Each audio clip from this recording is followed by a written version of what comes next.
उत्तर प्रदेश में बिजली कनेक्शन महंगा, नया कनेक्शन लेने पर अब चुकाने होंगे 6016। पहले सिंगल फेज मीटर का चार्ज था 872 रुपए। अब सिर्फ स्मार्ट प्रीपेड मीटर ही लगाए जाएंगे, बिजली उपभोक्ताओं पर 6 गुना अधिक बोझ।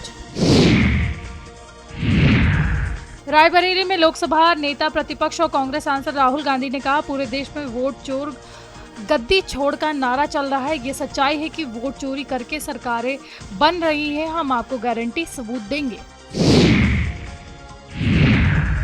दिल्ली में बीजेपी राष्ट्रीय महामंत्री सुनील बंसल का बयान, रक्तदान के लिए बड़े बड़े शिविर का आयोजन होगा। 17 सितंबर से 2 अक्टूबर तक शिविर का आयोजन होगा। सुनील बंसल ने आगे कहा कि हेल्थ कैंप का भी आयोजन होगा। केंद्र राज्य सरकार की ओर से हेल्थ कैंप लगाए जाएंगे और स्वास्थ्य अभियान सार्वजनिक स्थानों पर किया जाएगा। 17 सितंबर से विकसित भारत ड्राइंग कंपटीशन होगा। 2 अक्टूबर को स्वच्छता सहित कई कार्यक्रम होंगे। गाजीपुर में पुलिस की पिटाई से युवक की मौत का मामला, लाठीचार्ज का वीडियो हो रहा वायरल। 9 सितंबर को नौनहरा थाने में पुलिस ने की थी पिटाई। थाने में धरने के दौरान पुलिस ने की थी पिटाई। बिजली का खंभा गाड़ने को लेकर विवाद हुआ था। इसके बाद दर्जनों लोग पहुंचे थे नौनहरा थाने की लाइट बंद करके पुलिस ने की थी पिटाई। पिटाई के दौरान घायल हुआ था युवक सीताराम, नौनहरा थाना क्षेत्र के रुदकुरीपुर का था निवासी। लखनऊ में फर्जी फॉर्म बनाकर 12.40 करोड़ का कारोबार, जालसाजों ने 2.23 करोड़ की टैक्स चोरी की। जीएसटी विभाग ने चिन्हट थाने में दर्ज किया केस। कागज पर कारोबारी दिखाकर बड़ी टैक्स चोरी की। गुलशन शर्मा की इंटरप्राइजेस का फर्जीवाड़ा। आईएसआईएस से जुड़े 5 आतंकियों की गिरफ्तारी, दिल्ली पुलिस सेंट्रल एजेंसियों की छापेमारी। झारखंड, दिल्ली, मुंबई से आतंकी गिरफ्तारी। सूफियान आफ्ताब आईईडी बम बनाने की माहिर।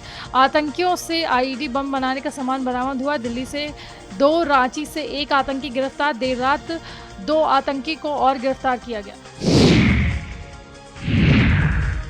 मॉरिशस के प्रधानमंत्री आज अयोध्या दौरे पर 11 बजे महर्षि वाल्मीकि हवाई अड्डे पहुंचेंगे। मुख्यमंत्री योगी पारंपरिक शैली में करेंगे। प्रयागराज लखनऊ हाईवे के रास्ते राम मंदिर जाएंगे। राम मंदिर में डॉक्टर नवीन चंद्र राम गुलाम 1.5 घंटे रुकेंगे। मंदिर निर्माण कार्य का अवलोकन, प्रगति की जानकारी लेंगे। सुरक्षा एजेंसियां एयरपोर्ट से लेकर मंदिर तक अलर्ट। लखनऊ में रविवार से 10 चौराहों पर इमरजेंसी कॉल बॉक्स, बटन दबाते ही पुलिस मदद के लिए पहुंचेगी। सेफ सिटी प्रोजेक्ट के तहत emergency call box Hazratganj 1090 polytechnic चौराहे पर लगे हैं बॉक्स।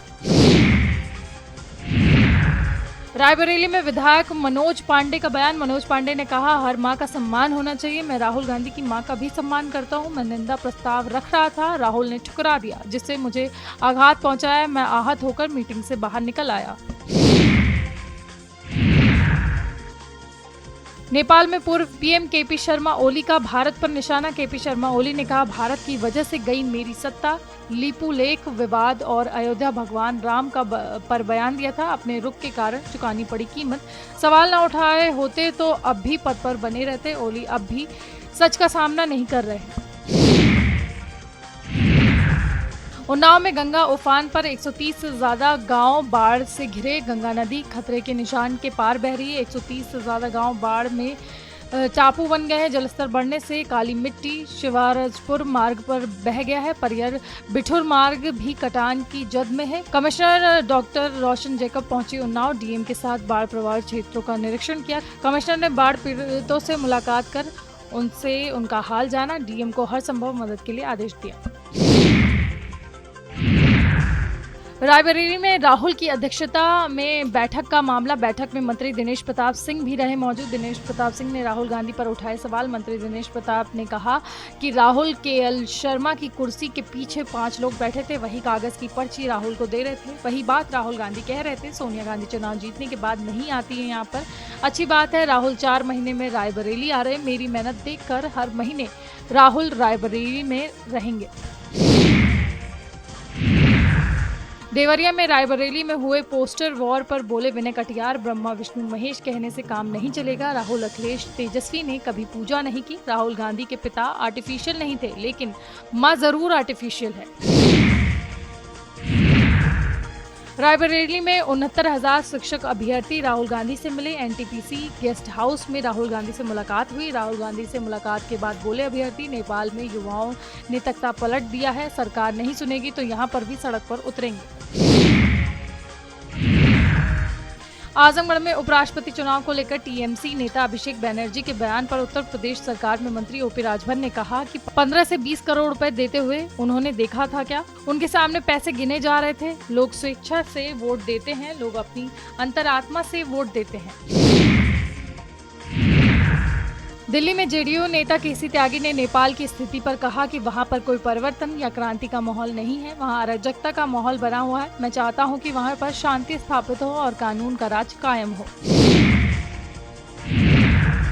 जम्मू कश्मीर के मुख्यमंत्री उमर अब्दुल्ला ने आप सांसद संजय सिंह को पार्टी विधायक महराज मलिक की हिरासत के मुद्दे पर विरोध प्रदर्शन और पीसी करने की अनुमति नहीं दिए जाने पर कहा कि बार बार इसी तरह की हरकतें की जा रही थी। कहा जाता है कि जम्मू कश्मीर में सभी चीजें सही है, माहौल अच्छा है, एक नया जम्मू कश्मीर बनाया जा रहा है, लेकिन हकीकत यह है कि यह सख्ती के अलावा कुछ नहीं किया जा रहा। रायबरेली में सांसद राहुल गांधी का बड़ा बयान, हाइड्रोजन बम आएगा तो सब साफ हो जाएगा, हाइड्रोजन बम से सब साफ हो जाएगा, हम जनता को सबूत देने वाले हैं। वोट चोर का नारा पूरे देश में चल रहा है, वोट चोरी से सरकारें बननी हैं और सच्चाई सबके सामने है, बीजेपी के लोग न चढ़ें। पटना में बिहार विधानसभा नेता प्रतिपक्ष और राजद नेता तेजस्वी यादव ने कहा कि हम कोर्ट को धन्यवाद करते हैं कि अब एसआईआर कभी भी होगा तो आधार कार्ड को दस्तावेज माना जाएगा, कोई भी आधार कार्ड दिखाकर वोटर बनवा सकता है। ये हमारे लिए बहुत बड़ी जीत है और अब तो एसआईआर होनी ही चाहिए। हम एसआईआर का विरोध थोड़ी कर रहे हैं, हम तो प्रक्रिया का विरोध कर रहे थे। खास कार्यक्रम में प्रधानमंत्री मोदी ने कहा कि मॉरिशस के विकास में एक विश्वसनीय और प्राथमिक साझेदारी होना भारत के लिए गर्व की बात है। आज हमने मॉरिशस की आवश्यकताओं और प्राथमिकताओं को ध्यान में रखते हुए एक विशेष आर्थिक पैकेज का निर्णय लिया है। यह इंफ्रास्ट्रक्चर मजबूत करेगा, रोजगार के नए अवसर पैदा करेगा और स्वास्थ्य सुविधाओं को सुदृढ़ करेगा। भारत के बाहर पहला जन औषधि केंद्र अब मॉरिशस में स्थापित हो चुका है।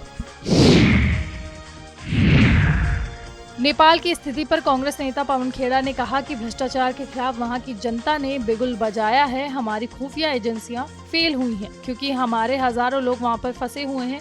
वहां पर कुछ लोग गुजरात पर्यटक के हैं, कुछ लोग मानसरोवर गए थे, कुछ लोग खेलने गए थे। ऐसे अनेक उदाहरण आपको मिलेंगे। उनकी सुरक्षा की चिंता हमें है और हमारी सरकार को होनी चाहिए।